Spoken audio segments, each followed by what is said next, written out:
Queridos irmãos, amigos, que possamos abrir os nossos corações para que a paz de Jesus se aloje dentro de nós.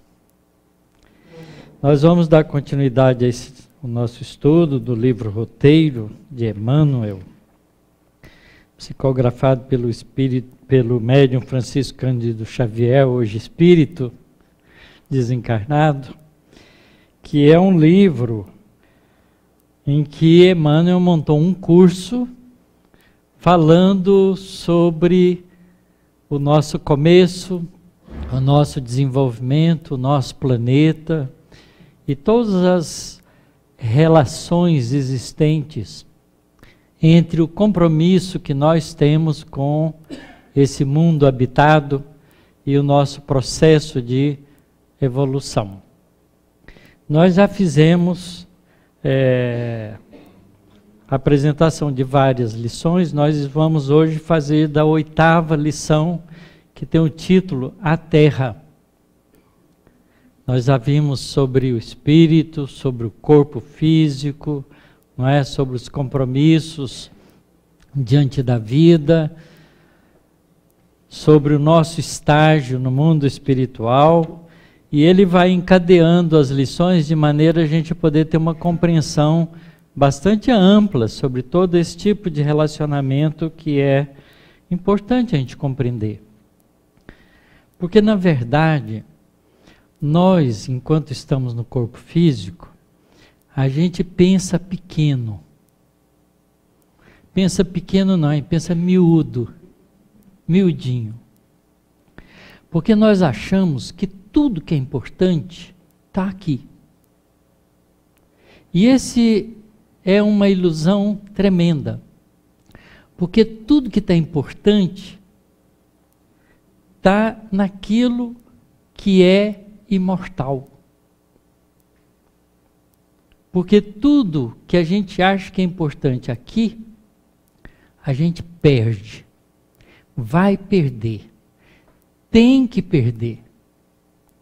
Porque tudo que a gente tem aqui está baseado nos interesses que são estimulados pelos nossos sentidos. E os nossos sentidos, nós já vimos na lição, numa das lições aqui, são pequenas frestas de percepção do espírito imortal via a cadeia que é o corpo físico. É como se nós estivéssemos encarcerados no corpo físico e víssemos um pouquinho do céu pela janelinha muito pequena, respirássemos um ar que pouco entra ali dentro, comparado com os recursos que o espírito tem.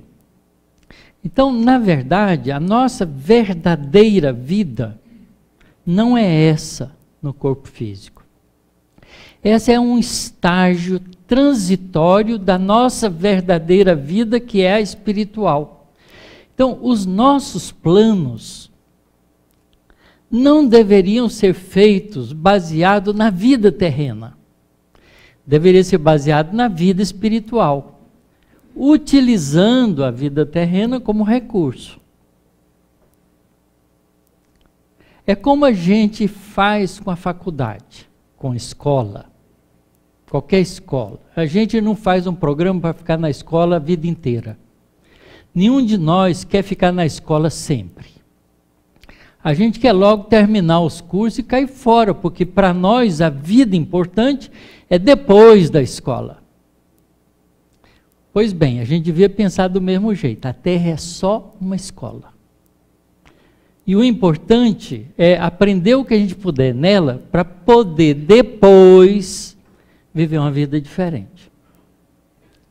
Então, essa maneira de pensar, esse ponto de vista, a gente só muda quando a gente tem conhecimento das coisas fundamentais da doutrina espírita e do Evangelho de Jesus, que para mim é a mesma coisa. Porque Jesus vem ensinar as leis divinas. E a doutrina espírita ensina para nós as leis divinas. com outra maneira de colocar, porque Jesus, como um professor maravilhoso, mestre por excelência, tinha que adaptar as lições espirituais de longo tempo em figurações, em parábolas, né, em comparações. Como nós amadurecemos da ordem de 2000 anos, desenvolvemos o conhecimento da ciência, a gente hoje tem capacidade de compreender aquilo que Jesus ensinou sem alegorias. E a doutrina espírita faz isso para a gente. Esse é o papel da doutrina espírita. É restaurar o conhecimento que Jesus nos adiantou há 2000 anos atrás, de uma maneira limpa, clara, para que todas as criaturas a compreendam. Todas. Para que a gente não faça das alegorias de Jesus interpretações várias, julgando com o interesse imediatista que a gente tem dentro das interpretações. A doutrina espírita põe isso de maneira tão clara que não há duas interpretações, só uma. Então, abre o jogo. Só não entende quem não quiser entender, porque vira o rosto para o lado.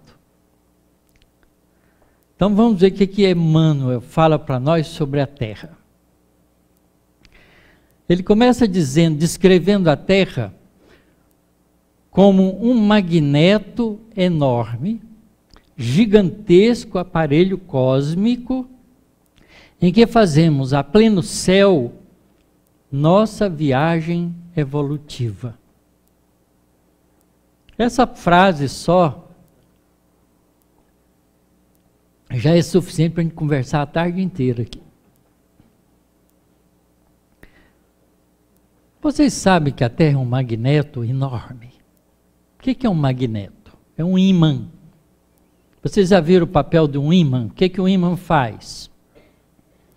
Ele atrai todos os objetos que têm propriedades magnéticas.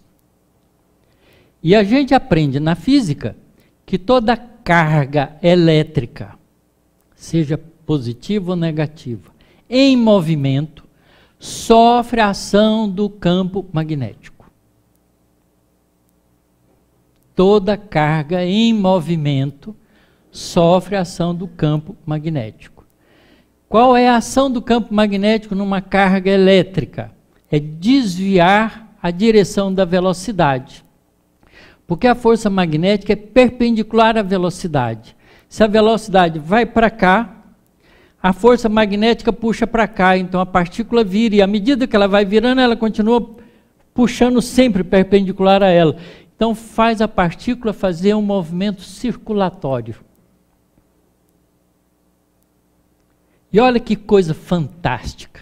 Se a Terra não fosse um grande magneto, nós não teríamos vida biológica na Terra. É um detalhe fundamental que o engenheiro sideral que planejou esse planeta sabia que precisava ter. O engenheiro sideral que planejou esse planeta se chama Jesus. Então, ele tem conhecimento, ele é o melhor físico que a Terra já experimentou. O melhor químico que a Terra já experimentou. O melhor matemático que a Terra já experimentou. Jesus é o espírito mais sábio em qualquer campo do conhecimento que já visitou a Terra. Einstein é fichinha, é aprendiz. Né, que a gente admira tanto, ele é um aprendiz da ciência que Jesus sabe. Porque um espírito angelical, para ser angelical, tem que ter aprendido tudo.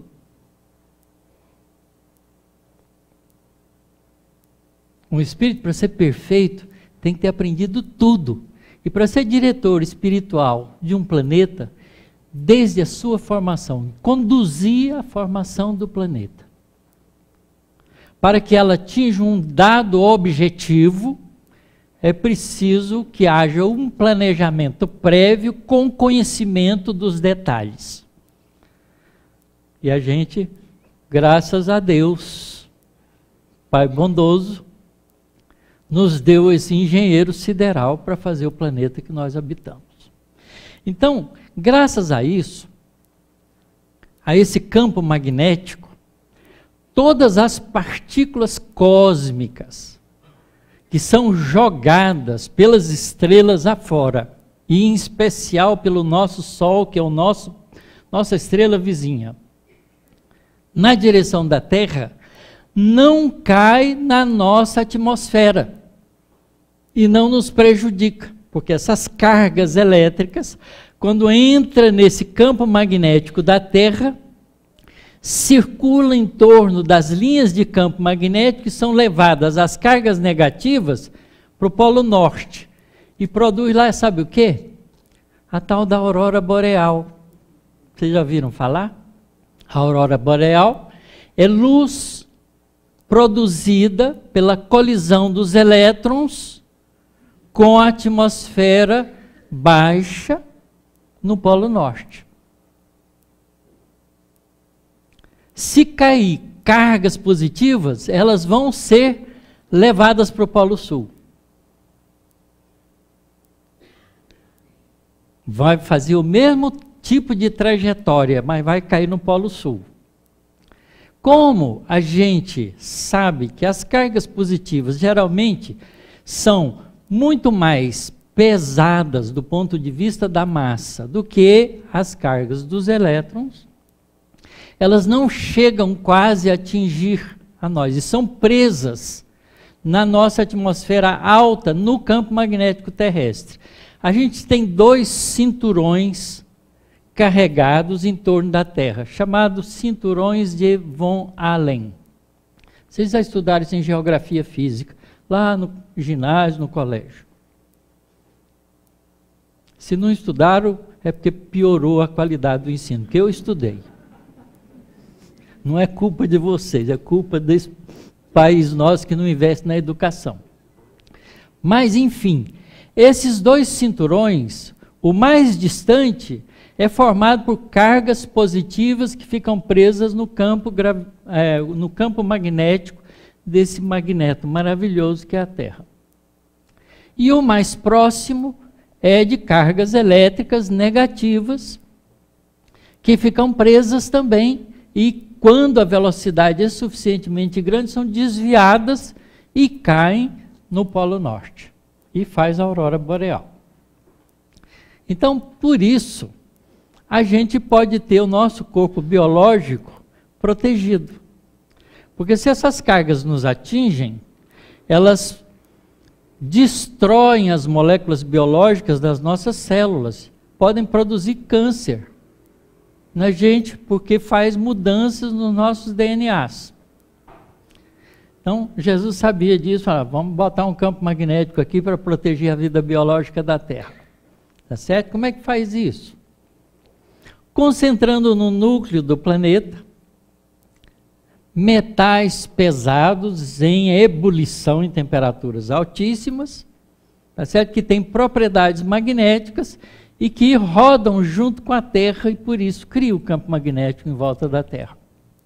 São cargas em movimento.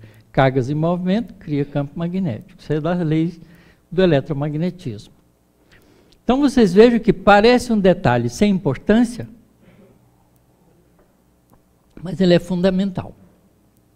E o Emmanuel, que sabe disso, começa a lição, né, falando isso para nós.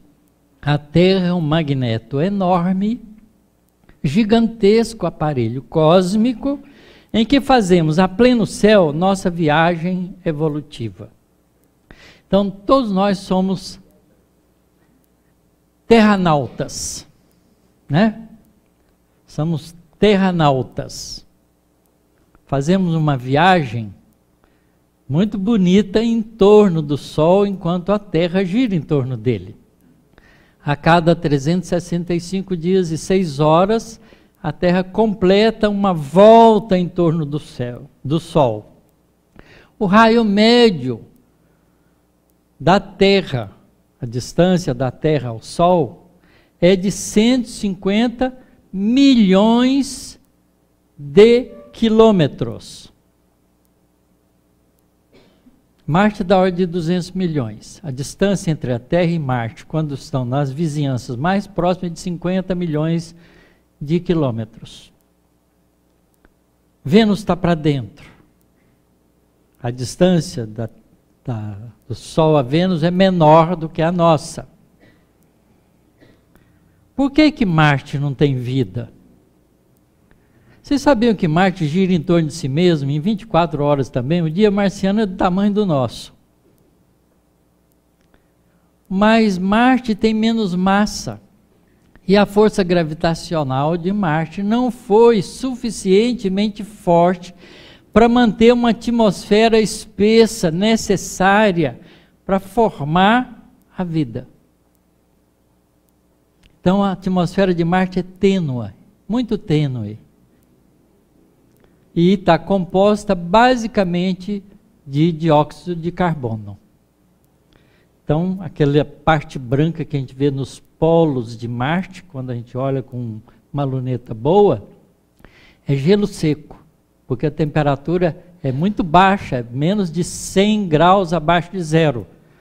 E o dióxido de carbono congela a menos 70 graus. Então, ele fica congelado. Quando é época de verão, porque ele também tem uma inclinação do eixo de rotação, e que recebe um pouco mais de sol, aquela calota diminui de tamanho porque evapora. Não vira líquido, o CO2 não vira líquido, passa do estado sólido para o gasoso imediatamente. Por isso que ele é chamado de gelo seco, porque não molha. Tá certo? Então a gente tem gelo seco aqui também. Mas lá faz parte da estrutura do planeta.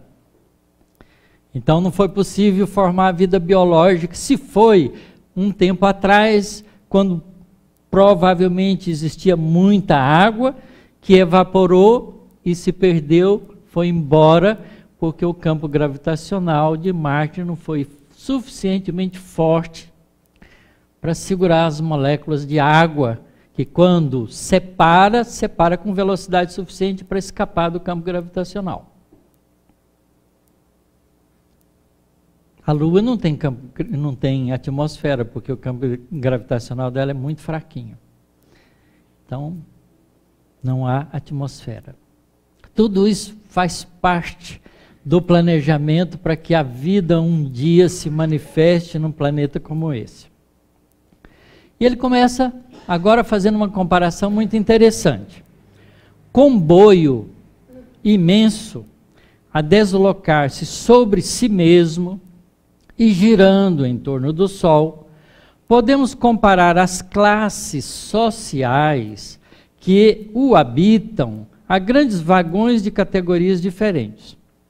Então ele vai comparar a Terra, que viaja em torno do Sol, como um trem de ferro, cheio de vagões. Cada vagão tem uma classe social diferente. Então tem vários vagões com categorias sociais diferentes. De quando em quando, permutamos lugar com os nossos vizinhos e companheiros. A gente sai de um vagão e passa para outro.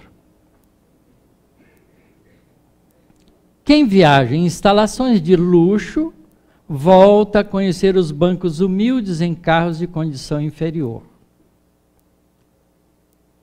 Quem segue nas acomodações singelas, ergue-se depois das situações invejáveis, alterando as experiências que lhe dizem respeito. E aí ele põe uma frase-chave. Temos aí o símbolo das reencarnações. Olha que coisa maravilhosa. A gente às vezes está aqui e fala, precisava ganhar na loteria. Quer dizer, você quer mudar de vagão. Né?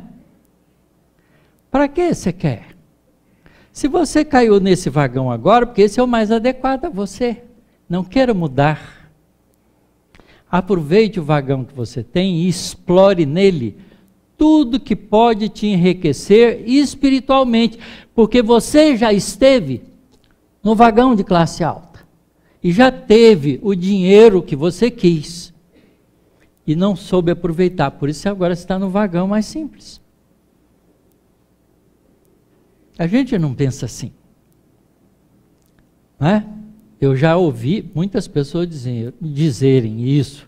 Ah, dinheiro não traz felicidade, mas eu queria morrer infeliz com o bolso cheio. Quer dizer, é infantilidade.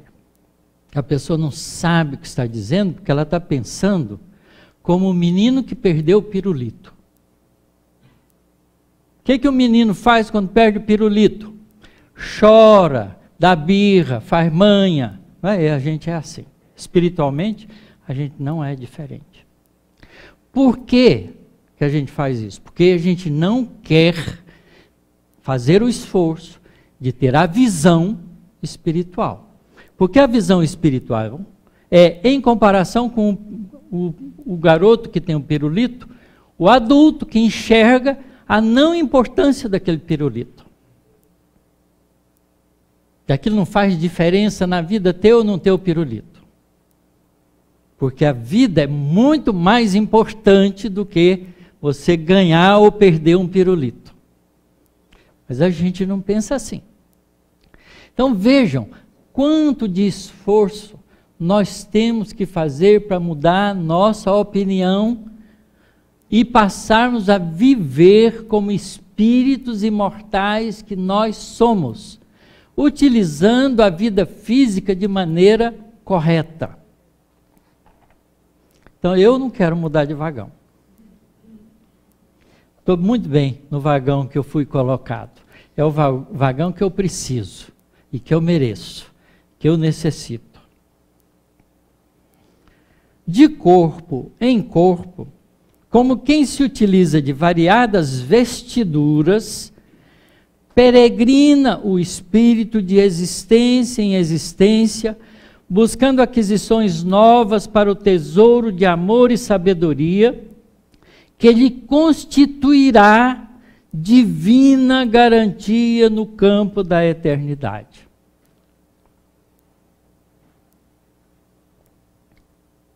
O que representa 100 anos para um espírito imortal? O que representa um dia na nossa vida de 60 anos? Não é? Se a gente viver 60 anos em um dia, ou viver 60 anos só, que diferença faz? Não é? Mas a gente, pensando pequeno, miudinho, a gente acha que o dia é de fundamental importância, porque é tudo que nós temos. E não é verdade. Porque o tempo é o grande tesouro que Deus nos concede. Todo mundo tem todo o tempo que precisa. Porque nós somos imortais. Podemos ainda, filosoficamente, classificar o planeta com mais propriedade, tomando-o por nossa escola multimilenária. Então agora ele vai fazer a comparação da Terra com uma escola. Só que uma escola diferente, multimilenária. Porque a gente não conta a evolução do espírito em dias, a gente conta em séculos, milênios.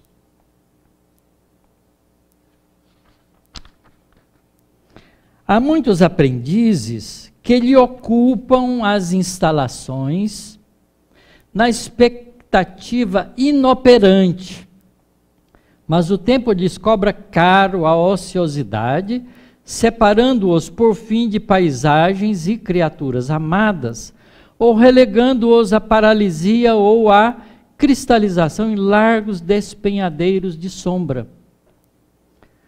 O que os aposentados fazem? Eu morei no Rio de Janeiro, sabe o que os aposentados faziam? Ficavam jogando dama na praia. Dá para entender um negócio desse? Todo dia tinha uma turma de jogar dama na praia. Todo dia encontrava, ficava jogando dama. O que você aproveita? Isso se chama expectativa inoperante, esperando a vida passar para ver se morre um dia. Mas fica doido para não morrer, porque morre de medo da morte. Não é? E a gente vê muita gente falar, quando aposentar eu só vou pescar. Né?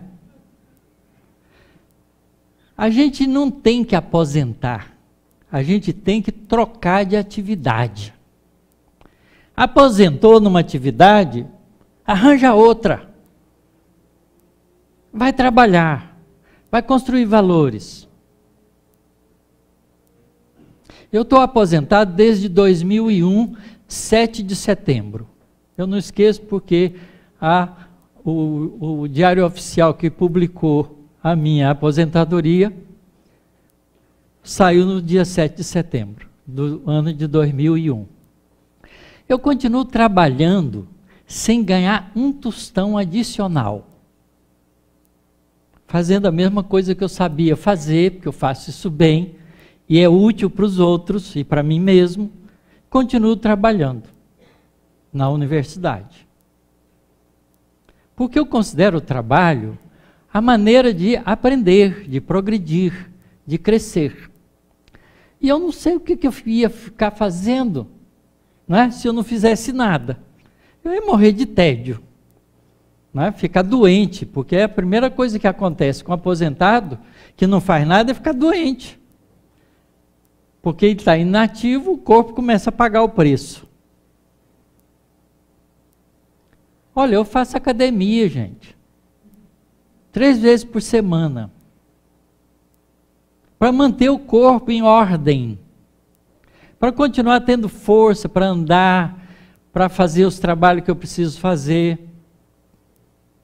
Porque isso é importante. E eu fiquei surpreso. Outro dia eu subi numa balança, né, que ele ali entende bem, uma balança porque ele trabalha com educação física, né? Subi numa balança que faz a medida da gente lá e calcula qual é a idade metabólica. Sabe qual é a minha idade metabólica? 41 anos. Sabe quantos anos eu tenho? 74. É só não parar. Isso não é mágica. É só não parar. É só continuar ativo. Faz aquilo que você dá conta. E se esforça para dar conta de mais um pouquinho. Porque isso significa evoluir, caminhar, seguir em frente. Então esse negócio de ficar, né, nessa posição expectativa inoperante é triste demais. Veja as consequências. O tempo lhes cobra caro a ociosidade, separando-os por fim de paisagens e criaturas amadas, porque as criaturas amadas trabalham, progridem e ele fica para trás. Ou relegando-os à paralisia ou à cristalização em largos despenhadeiros de sombra no mundo espiritual. Há uma quantidade de espíritos preguiçosos no mundo espiritual impressionante. Porque se a gente é 7,5 bilhões de encarnados, a Terra tem mais de 20 bilhões de espíritos vivendo aqui, então tem mais de 13 bilhões de espíritos no mundo espiritual. Fazendo o quê? Muitos deles não são absolutamente diferentes de nós que estamos de cá. Porque de cá e de lá é uma questão de tempo. Daqui 70 anos, nenhum de nós, a não ser o nenenzinho que estava ali, provavelmente, vai estar aqui. Nós vamos estar do outro lado. Ou alguém aí aprendeu aí a fonte da juventude e não vai morrer. Não é? E vai ter outros espíritos que vão nascer aqui e vão ficar aqui. Mas nós não estaremos aqui. Estaremos no mundo espiritual. Então, o mundo espiritual e o mundo físico é a mesma coisa. Porque os habitantes de lá e de cá são os mesmos. A gente só troca de posição a cada 100 anos. Então veja como a perspectiva espírita muda a nossa maneira de ver a vida.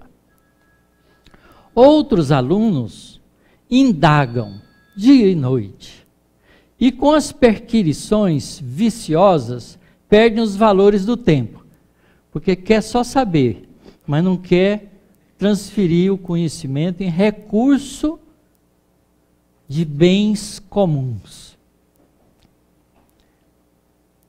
Imaginemos um educandário em cuja intimidade comparecessem os discípulos de primeira iniciação, exigindo retribuições e homenagens antes de se confiarem ao estudo das primeiras lições.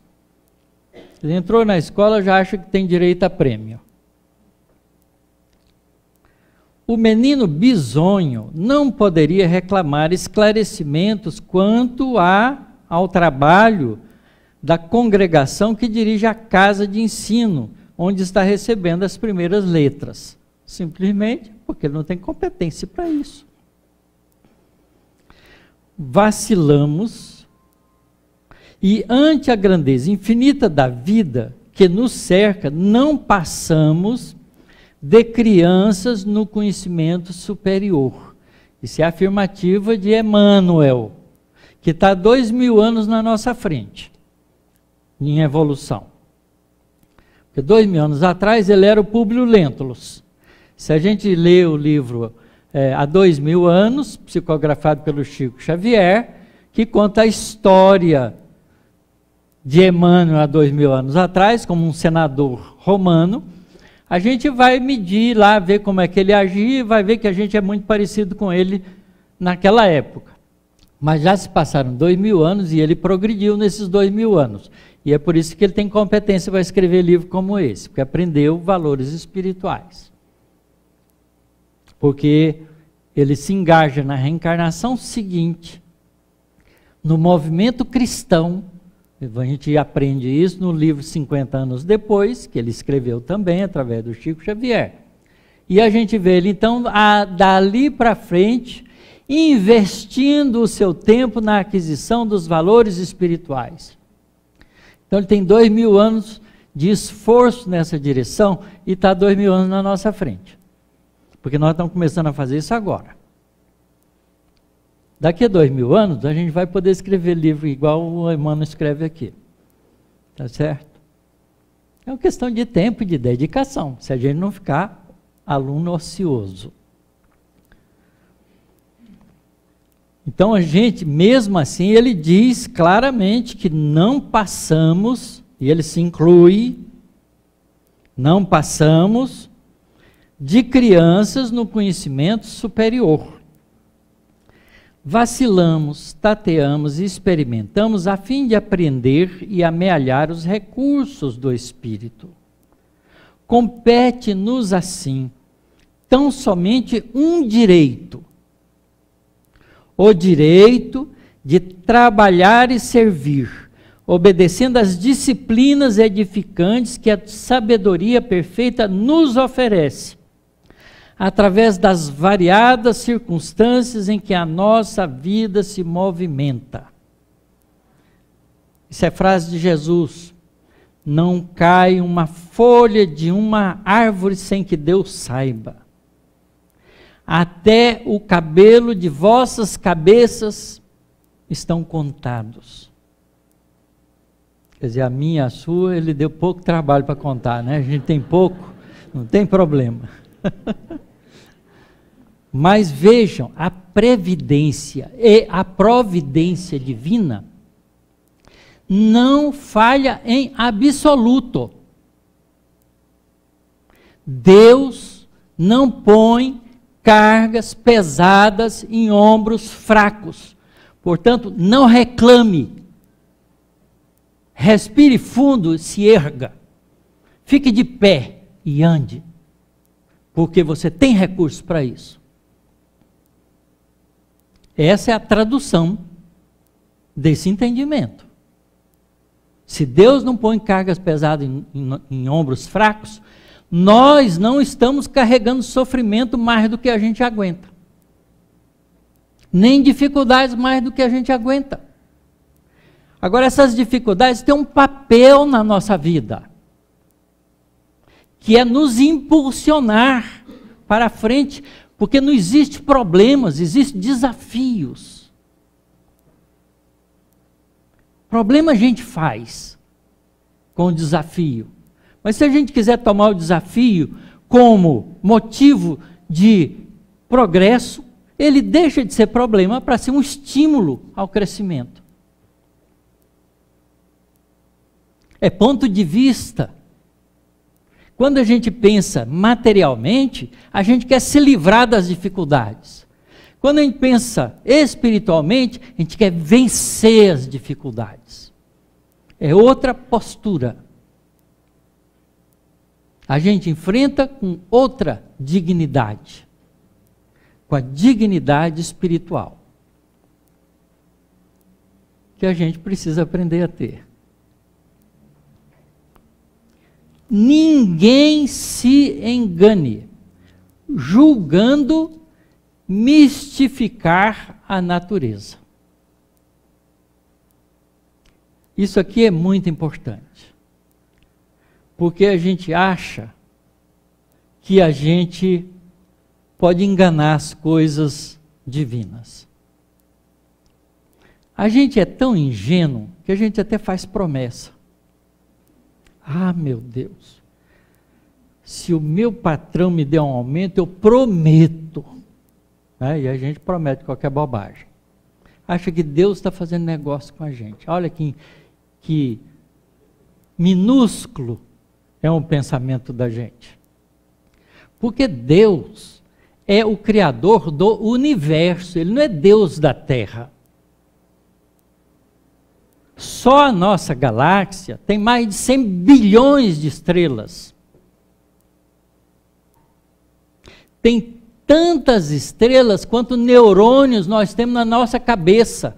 Nós temos um cosmos minúsculo interior, do tamanho da galáxia, em miniatura aqui dentro. Células vivas que estão atendendo às nossas necessidades de espírito em evolução. E o Criador da galáxia é o mesmo Criador das nossas células neuronais. Você acha que um ser tão grandioso como esse, que hoje os cientistas contam mais de 2 trilhões de galáxias, igual a nossa Via Láctea, cada uma delas com da ordem de 100 bilhões de estrelas, imagine quantas estrelas, quantos planetas e quantas vidas nesses diferentes planetas como nós.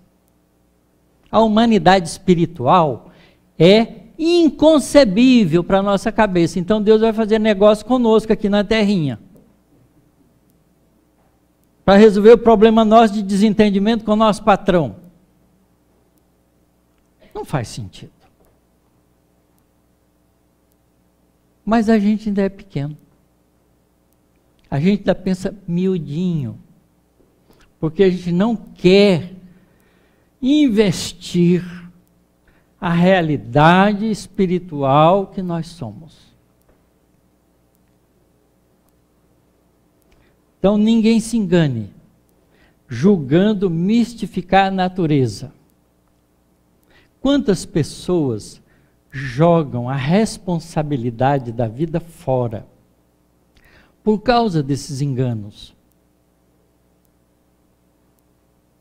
Eu já acho que eu não gosto mais da minha mulher, vou arranjar outra.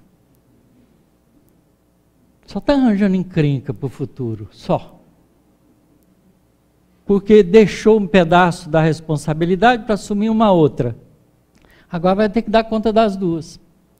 Se não dá tempo de conseguir isso nessa vida, vai ter que nascer de novo para resolver esse problema. E às vezes, ao invés de ter a esposa que abandonou como esposa, vai ter como filha rebelde. E tem que aguentar, porque agora não dá para abandonar o filho. Tá certo? Muda de vagão. É só uma mudança de vagão. Então, se a gente souber aproveitar bem o vagão que a gente está, a gente não volta mais para ele. A gente merece outros, porque a gente está aprendendo, progredindo. Para que você vai voltar para o terceiro ano se você já fez ele? E já passou? Isso não faz sentido. O raciocínio é o mesmo. É o mesmo. O trabalho é divina lei. Pesquisar indefinidamente, na maioria das vezes, é disfarçar a preguiça intelectual. A vida, porém, é ciosa dos seus segredos e somente responde com segurança aos que lhe batem à porta com o esforço incessante do trabalhador que deseja para si a coroa resplendente do apostolado no serviço. Então a gente não pode largar o serviço que nós assumimos. E a família é o serviço, o trabalho é o serviço, a sociedade onde você vive é o serviço, as leis sociais ao qual a gente está sujeito é serviço. Cumpri-las é importante, porque faz parte da colocação em nós da disciplina necessária para o melhor aproveitamento das coisas que a vida nos oferece. Então, a gente não precisa transgredir lei. Mas a gente gosta sempre de dar um jeitinho, né? O brasileiro, então, é espertíssimo. Ontem eu tive que ir ao banco, na minha escola, lá na minha universidade, e tem um lugar para idoso. E o lugar para idoso estava ocupado por uma jovem que ficou dentro do carro para outra jovem descer e ir lá no banco. Eu reclamei com ela: você não pode parar aí que você não é idosa, e a moça que desceu do carro também não é idosa. Eu falei assim: mas eu tenho o cartão. E me mostrou um cartão. Quer dizer, além de desrespeitar uma regra, ainda está usando, né, de subterfúgio, usando um cartão que não era dela, com certeza, porque ela não era idosa. Ela devia ter uns 30 anos no máximo. Imagina se ela fosse deputado federal. Ou governador. Não há diferença. O corrupto de lá é o mesmo corrupto de cá. Porque corrupção é um defeito moral. Não é o tamanho que importa, é a qualidade que importa. Se você tirar um gominho do limão, é tão azedo quanto o limão inteiro. Não é? E a gente é assim. Nós ainda somos assim. Eu não estou citando o exemplo da menina porque eu acho que ela está errada. Eu estou citando o exemplo da menina para ver como nós somos. Porque nós somos assim. É só a conveniência nos colocar na posição. A gente acha que pode parar na frente da garagem de alguém porque nós vamos ficar só 5 minutos. E o problema se encrenca lá, a gente fica meia hora, 1 hora, e uma pessoa pode morrer em casa. Porque não pode sair e levar alguém que está passando mal num pronto-socorro. Porque a gente está trancando a garagem da pessoa. Parece sem importância, mas não é. A gente pode cometer um crime por causa disso. O indivíduo que está roubando dinheiro público está matando gente. Quando um juiz desses, que acha que tem todo o poder, vai lá e libera um indivíduo, está liberando achando que é um crime menor. Mas quantas pessoas estão passando fome por causa daquilo?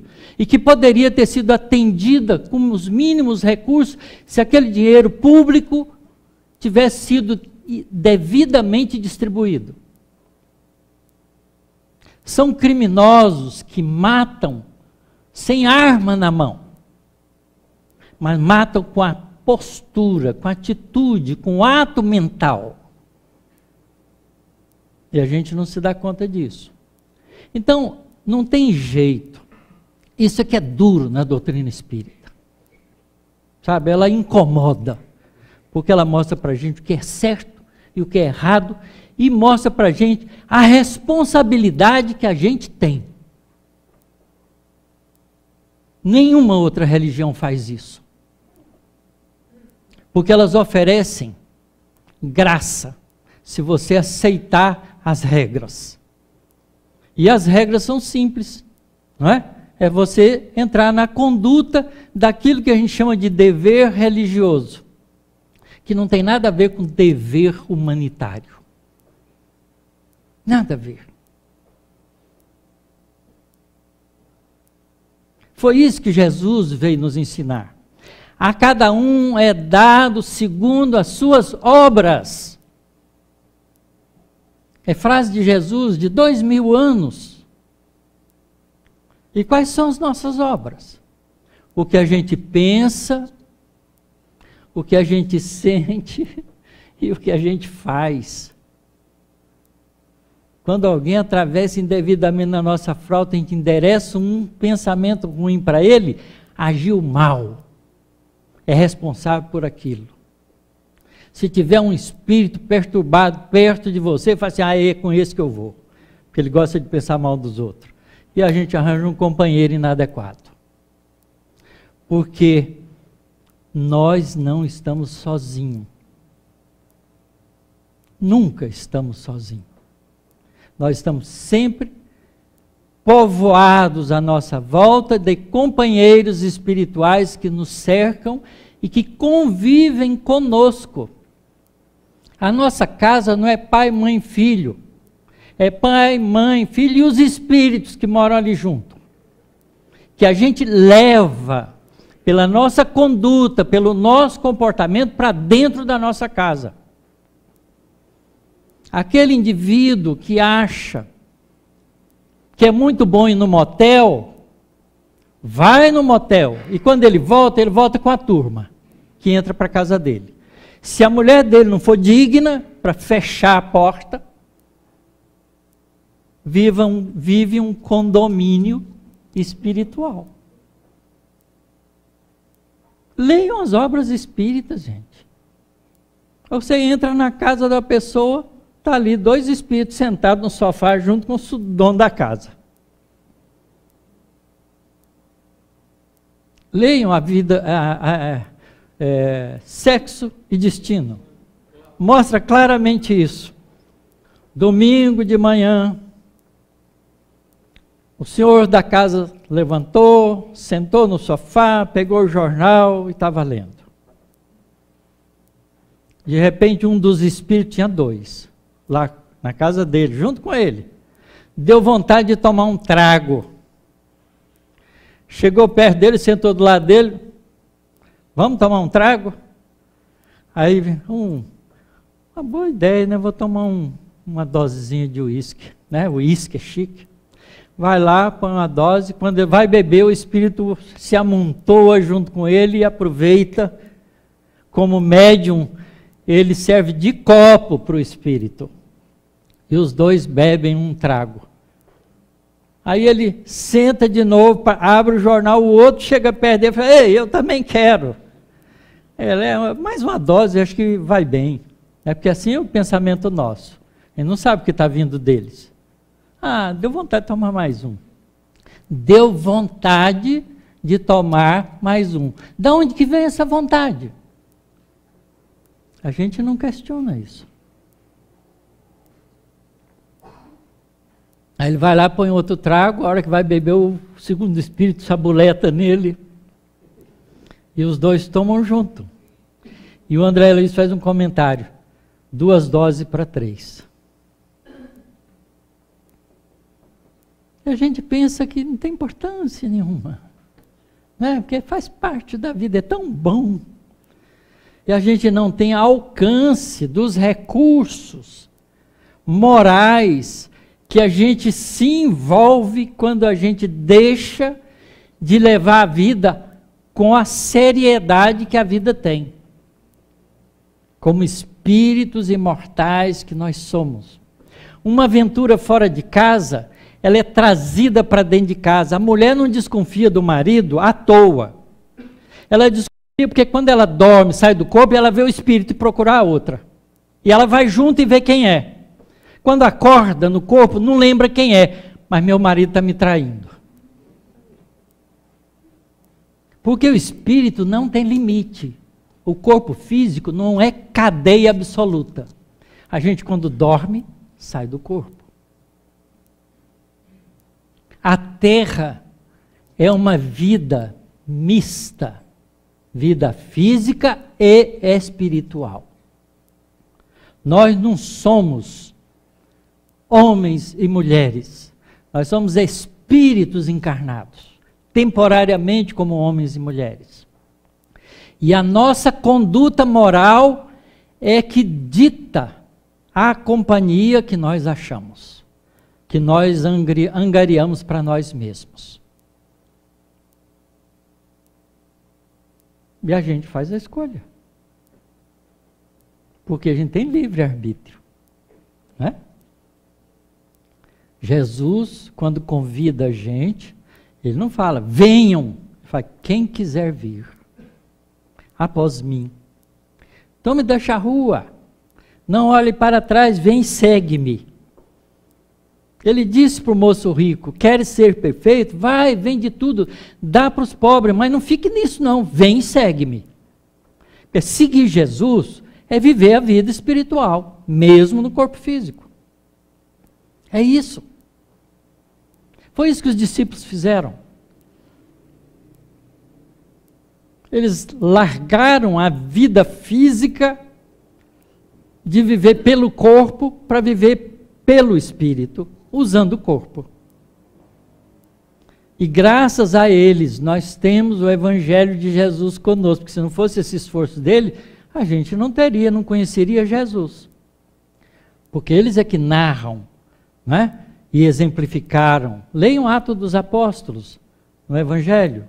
Pegam a Bíblia, lá, Atos dos Apóstolos é o penúltimo livro. Leiam os 4 evangelhos, depois vem Atos dos Apóstolos, depois vem as cartas de Paulo, depois vem Apocalipse. Peguem lá, a Bíblia está disponível, é o livro mais vendido no mundo, mas é o menos lido.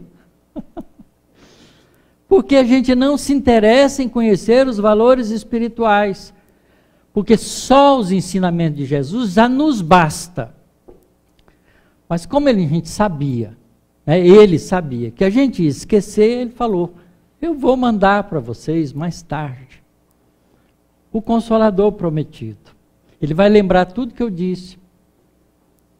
Vai corrigir aquilo que foi adulterado pelos homens. E vai acrescentar novas coisas. É a doutrina espírita. Confiram.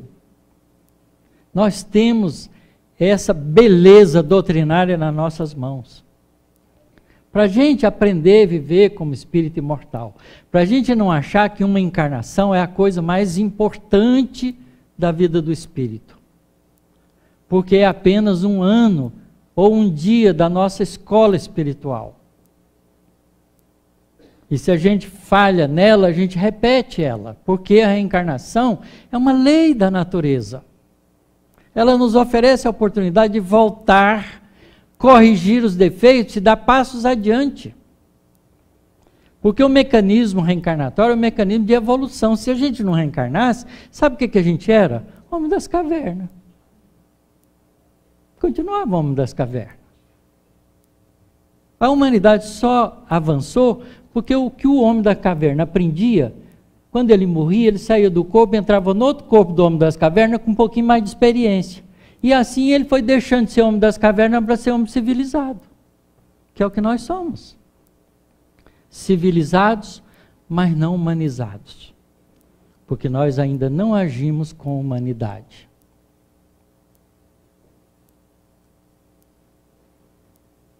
É a Terra, a nossa escola.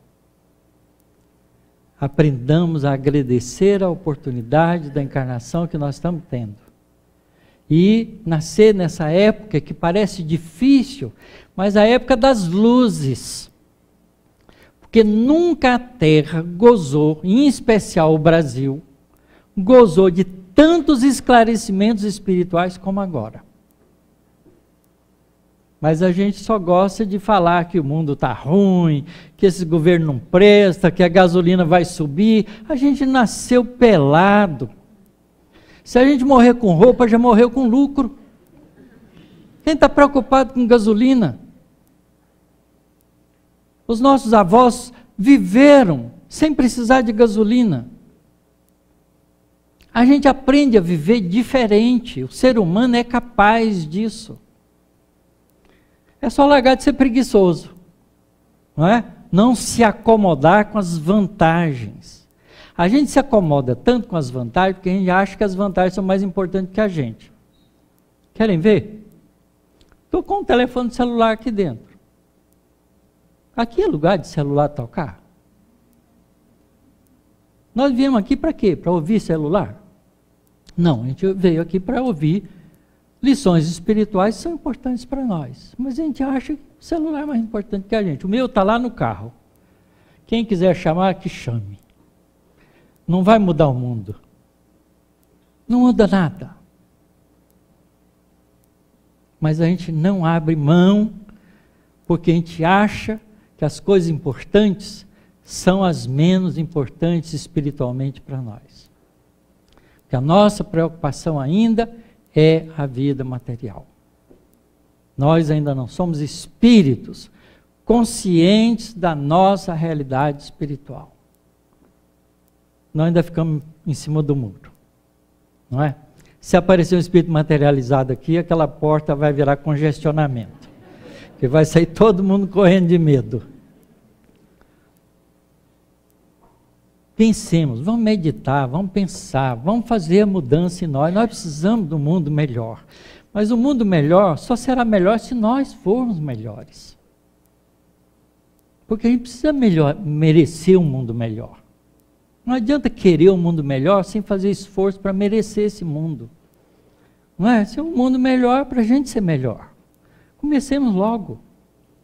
Nós somos a quinta onda, né? Se vocês quiserem aí assistir o filme, a quinta onda, a onda do mundo de regeneração. Comecemos o mundo de regeneração regenerando a nós mesmos.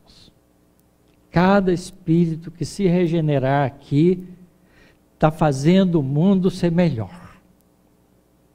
Esse é o nosso papel, esse é o nosso dever. É como diz o Emmanuel, nós somos o quinto evangelho vivo, escrevendo o evangelho de Jesus de novo com as nossas ações. Sejamos dignos disso. Muito obrigado pela paciência de vocês.